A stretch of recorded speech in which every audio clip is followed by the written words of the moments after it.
Something huge is happening in India, kind of under the radar.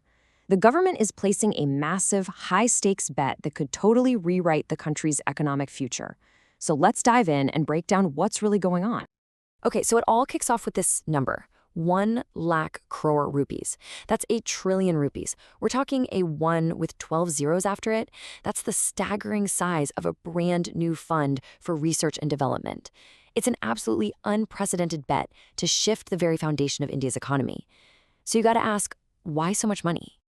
And here's your answer, right here. This quote from Abhay Karandikar, who's the head of the Department of Science and Technology, or DST, just nails the mission. See, for decades, India's been a powerhouse in services. But the new thinking is that real, lasting economic power comes from creating and owning the product, not just providing the service that supports it. And look, this isn't just talk. The money is very, very real. Just look at the budget for the Department of Science and Technology. It's jumped by an incredible 403% in just 1 year. That is not a simple funding increase, folks. That's a signal. A massive signal that innovation is now being treated like core national infrastructure, just as important as roads and ports. So, what is the huge problem that this trillion rupee plan is actually designed to solve? Well, it's a danger that a lot of growing economies face. It's called the middle income trap. Think of it like this. Your country gets to a point where it's no longer the cheapest place to make basic stuff, but you haven't yet developed the cutting-edge technology to design and sell the really expensive, high-value products. You're stuck in the middle. And if you look at economic history, very, very few countries ever manage to escape it. This chart really gets to the heart of the challenge. India invests just 0.8% of its GDP in research and development. Now, compare that to an innovation machine like South Korea, which is over 4%, or even China at around 2.5%. In today's world, that kind of spending gap just isn't sustainable if you want to compete. But the problem actually goes a lot deeper than just the total amount of money being spent. It's also about who is spending it and how effective that spending has really been over the years. Right here, you can see a major structural imbalance. In India, the government, both central and state, is footing over half the bill for R&D. The private sector, it's only chipping in about 36%. That is way, way below the global average, which is closer to 70%. What does that tell you? It suggests that corporate India has, for a long time, been pretty risk-averse, preferring quicker profits over those big, long-term bets on innovation. And even on the government side, big budgets haven't always led to big commercial breakthroughs. Take India's DRDO, the Defense Research Agency. It has a huge budget, but has really struggled to create technologies that spin out into successful commercial products. Now, contrast that with America's DARPA. With a pretty comparable budget, it basically seeded entire industries we all rely on today. We're talking the internet, GPS, you name it.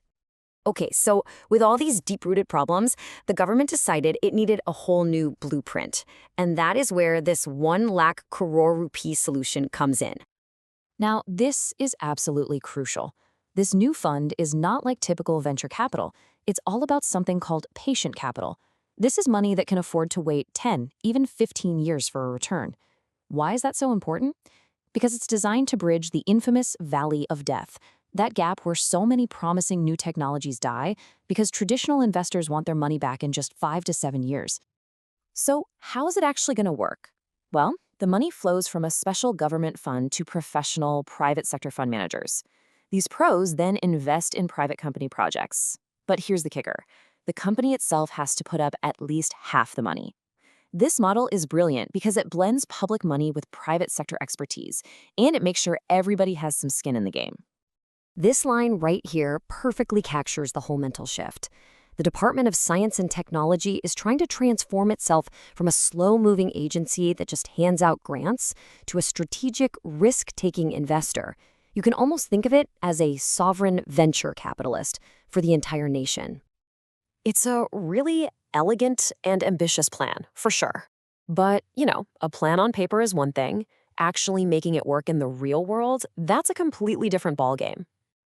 Which brings us to the big looming question. The plan looks pretty much perfect on paper, but can India actually pull this thing off? Because let's be real, the hurdles here are immense. The DST has to suddenly manage 5 times its historical budget and do it without waste.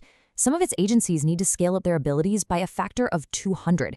They have to convince private companies who we've seen are risk-averse to put up billions of their own money. And maybe the biggest challenge of all, they have to make sure the professional fund managers can make decisions based on merit, totally free from political interference. Pulling this off is absolutely critical because the stakes just couldn't be higher. This isn't just about funding a few science projects. This is about fundamentally rewriting India's entire economic story for the future. And the timing here is so important. Right now, companies all over the world are looking to diversify their supply chains away from China. It's this whole China plus one strategy. This fund is basically designed to position India to be that plus one for high-tech innovation and design, not just a place for cheap assembly. But this is a long game. The road ahead is pretty drawn out. They're selecting the fund managers now in 2025. The first actual projects won't even get a green light until 2026. And because this is patient capital, we probably won't see the first real, tangible results until 2030 or maybe even later. So, the risks are huge, but the ambition is just staggering. To do in maybe 2 decades what took other countries 40 years or more. The big question now is whether this trillion rupee bet is actually going to pay off. Could this be the blueprint that creates the world's next great innovation powerhouse? I guess only time will tell.